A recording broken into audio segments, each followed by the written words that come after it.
1968. The Cold War was still raging, the Apollo program is in full swing, and Lyndon B. Johnson is dealing with those damn hippies protesting about the war in Vietnam.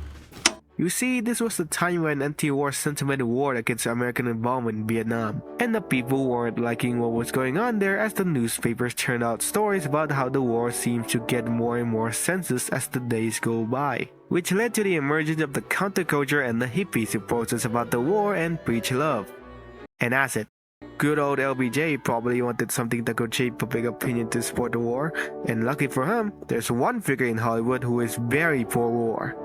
John Wayne. Hiya, Buck. The Duke here is known for his ultra-conservative stance and hatred for communism, to the point where he later got people blacklisted during the McCarthy era. Irritated by the protests against the war and hearing about how some producers are trying to adapt the Robin Moore book The Green Berets into a film, he jumped at the chance to create a film that supports US involvement in the Vietnam War. Buying the rights to Moore's books to get it produced by Warner Bros., getting the Pentagon's support to get some military gear, and personally bankrolling and directing the film, aiming to create a film that justifies American involvement and show those hippies that the real men fight communism. This led to 1968's The Green Berets, which I consider to be one of the most shameless propaganda films of all time, to the point where the opening is literally a corny military band that show how confident they are that the US will win the war.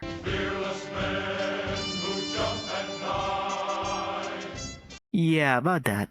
The film was released in 1968, smack dab in the middle of the Tet Offensive, where it immediately got bashed by critics, criticizing the film as cliché-related propaganda that simplifies a complex conflict and glorifying war.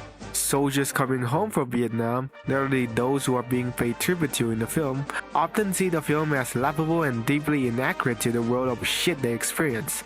Despite negative reviews, it became a box office success, which Wayne contributed to the negative publicity. Considering the US lost the war several years later, well, the film aged like milk. Needless to say, this is a bad and outdated film. But how bad is it? Well, I had the misfortune of watching it for this video, so let's get into it.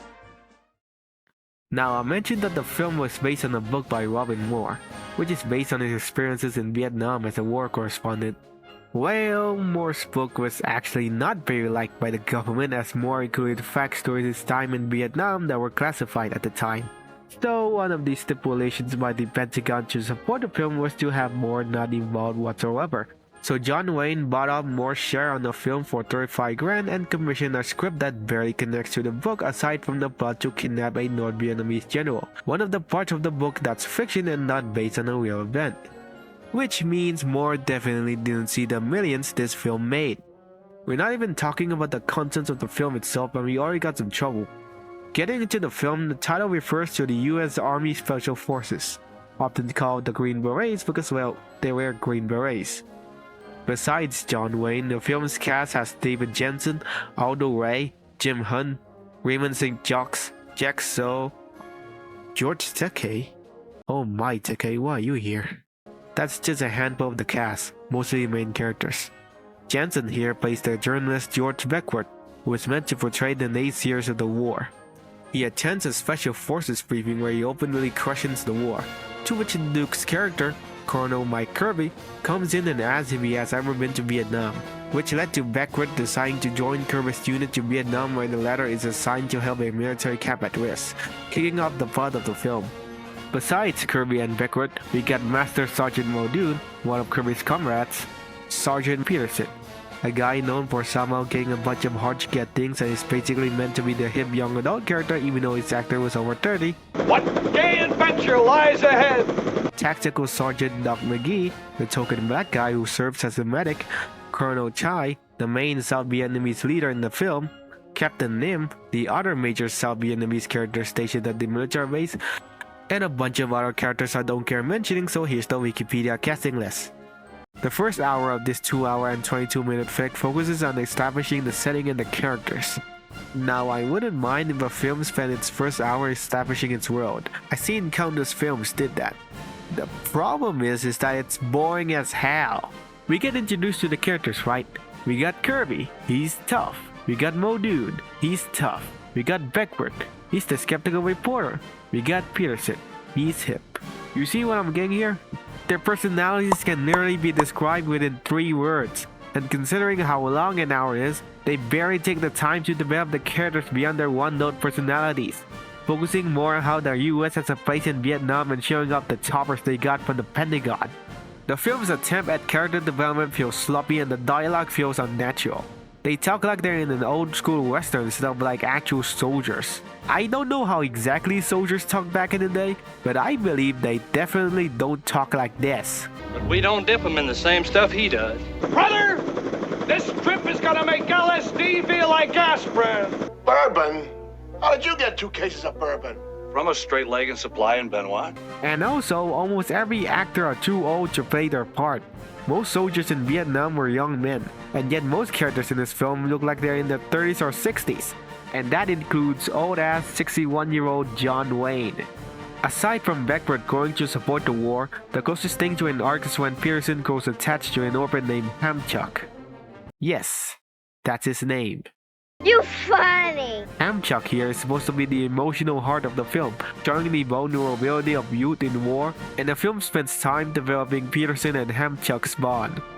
Don't worry kid, he won't last long. He has the same problems as almost every kid character. He barely serves a purpose to the plot besides being a cheap way to pull the audience's heartstrings, and he can easily be written out. Hell, I can't help but crack up when the kid finds his dog dead. And speaking of Asian characters, let's talk about the rest of the Vietnamese characters. Colonel Kai and Captain Nim are basically the same character types as the rest of the military cast, aside from George Takei's wasted talent as the latter.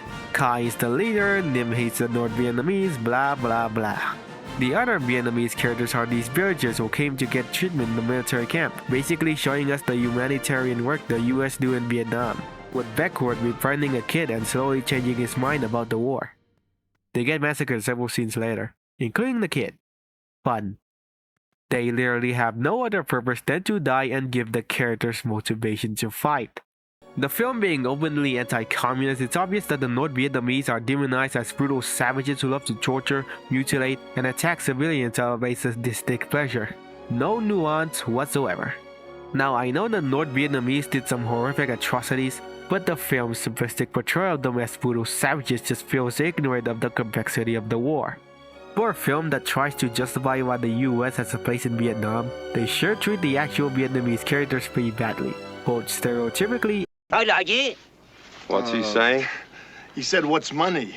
and brutally. Meanwhile, get this little gem of a scene where a Vietnamese soldier just loiters around, which according to Mo Doon's logic, means that it's a spy. Hello, Charlie. Luckily for Mo Doon, it is a spy, and then the spy gets tortured for information. Beckford objects to the torture for obvious ethical reasons, but Kirby justifies it by saying that their enemy is ruthless and Out here, due process is a bullet. yeah, that's a bad reason to violate the Geneva Convention. This is one of the more overt examples of the film's gung-ho mentality and simplistic morality. Like, it's telling us the enemy would look and act obvious and it's not hard to spot them. Hell, it would be a different story if Muldoon just clocked a random soldier and was just genuinely loitering around for no reason.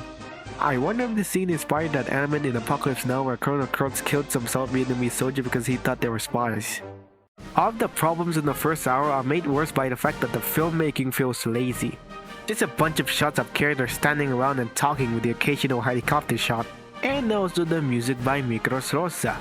Yes, the guy who scored Ben-Hur. His music isn't bad, it just feels outdated.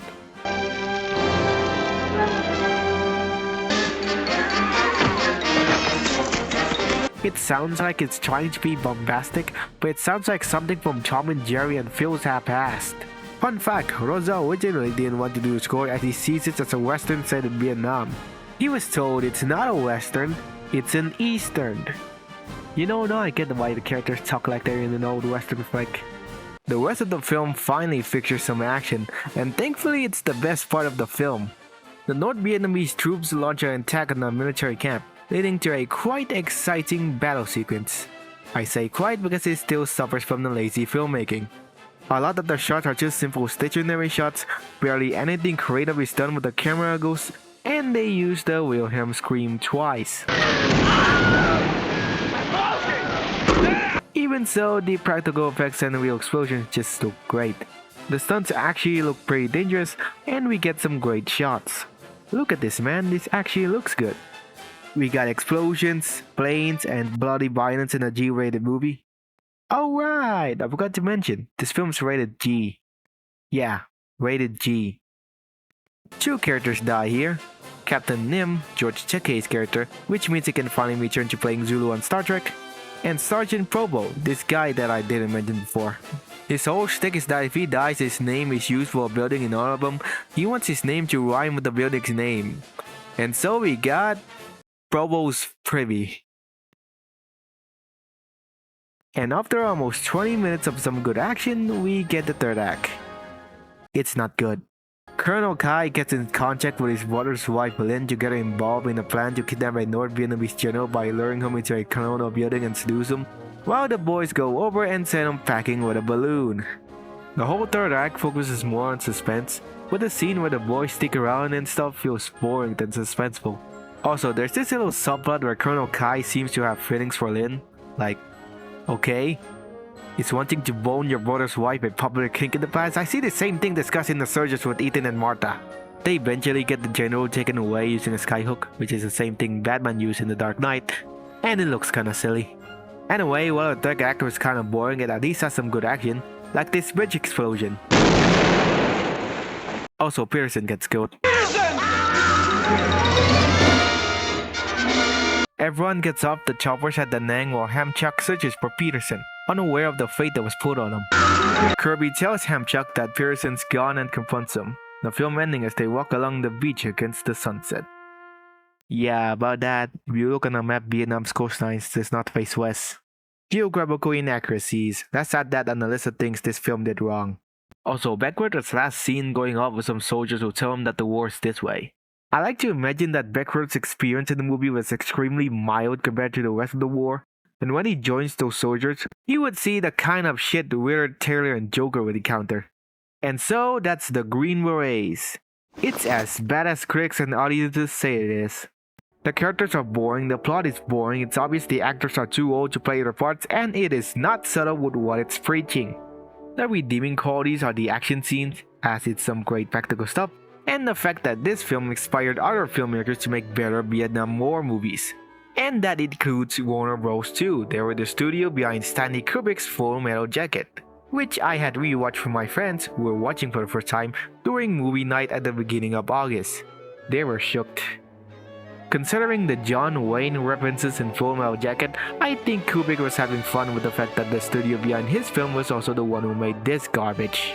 From what I've read, it got some following from some people, mostly some special forces folks, but it mostly got mockery and criticism for what is generally thought as literal propaganda that quickly got the bashing by critics that it deserves and became outdated 7 years later.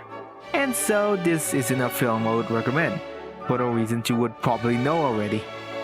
So yeah, that's the video.